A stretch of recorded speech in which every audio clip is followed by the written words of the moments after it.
जय माता दी दोस्तों, जय श्री हरि। स्वागत है आपका हमारी YouTube चैनल अभव्या वर्ल्ड में। दोस्तों, आज की इस वीडियो में हम आपके लिए रूप चौदस या नरक चतुर्दशी की कथा लेकर आए हैं। पौराणिक कथा के अनुसार भगवान कृष्ण अपनी पत्नियों के साथ द्वारिका में रहते थे। एक दिन देवराज इंद्र भगवान कृष्ण के पास आए और कहा, हे कृष्ण, दैत्यराज भौमासुर के अत्याचार की वजह से देवतागण त्राहि त्राहि कर रहे हैं। भौमासुर को ही नरकासुर कहा जाता है। क्रूर भौमासुर ने वरुण का छत्र, अदिति के कुंडल और देवताओं से मणि छीन ली है और वह तीनों लोकों का राजा बन बैठा है। भौमासुर ने पृथ्वी के कई राजाओं और आमजन की कन्याओं का भी हरण कर लिया है और उनको बंदी गृह में डाल दिया है। कृपया करके इन तीनों लोगों को उस क्रूर राक्षस से बचाइए। देवराज इंद्र की बात सुनकर भगवान कृष्ण अपनी पत्नी सत्यभामा के साथ गरुड़ पर सवार होकर प्राग्ञज्योतिषपुर पहुँचे, जहाँ क्रूर भौमासुर रहता था। भगवान कृष्ण ने पहले अपनी पत्नी की मदद से मूर नामक दैत्य के साथ उसके 6 पुत्रों का वध कर दिया। मूर दैत्य का वध हो जाने का समाचार सुनकर भौमासुर अपनी सेना के साथ युद्ध के लिए निकला। भौमासुर को साफ था कि वह स्त्री के हाथों मारा जाएगा, इसलिए भगवान कृष्ण ने अपनी पत्नी सत्यभामा को सारथी बनाया और युद्ध के अंत में सत्यभामा की मदद से भौमासुर का अंत कर दिया।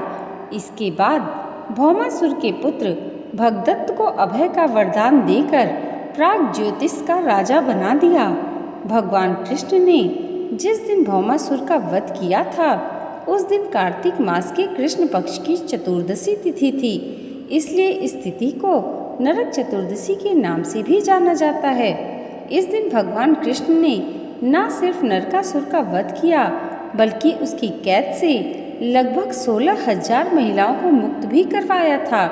इसी खुशी के कारण उस दिन दीपक जलाए गए और चारों तरफ दीपदान भी किया गया। बोलिए श्री कृष्ण भगवान की जय।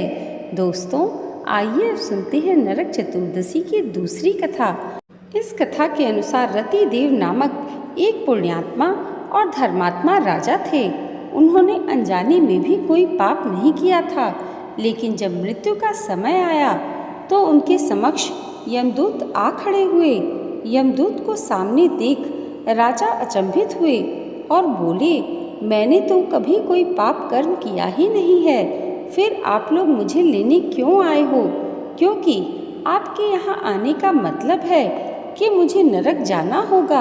आप मुझ पर कृपा करें और बताएं कि मेरे किस अपराध के कारण मुझे नरक जाना पड़ रहा है। यह सुनकर यमदूत ने कहा, हे राजन, एक बार आपके द्वार से एक ब्राह्मण भूखा लौट गया था।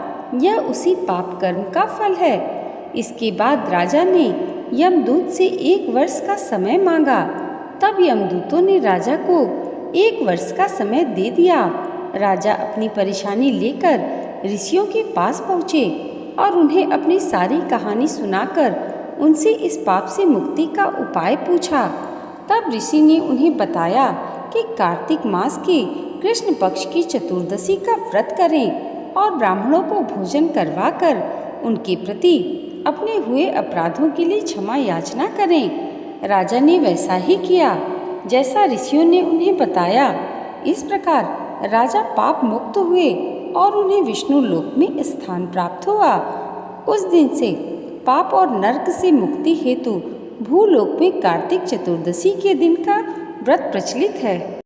दोस्तों, आज की ये वीडियो अगर आपको अच्छी लगी हो तो कमेंट बॉक्स में जय श्री हरि ज़रूर लिखिएगा और इसे लाइक और हमारे चैनल पर पहली बार आए हैं तो सब्सक्राइब करना मत भूलिएगा। भगवान श्री हरि और माता लक्ष्मी की कृपा आप सबके जीवन पर सदैव ऐसे ही बनी रहे, इसी मंगल कामना के साथ मिलते हैं अगले वीडियो में। तब तक के लिए जय माता दी, जय श्री हरि।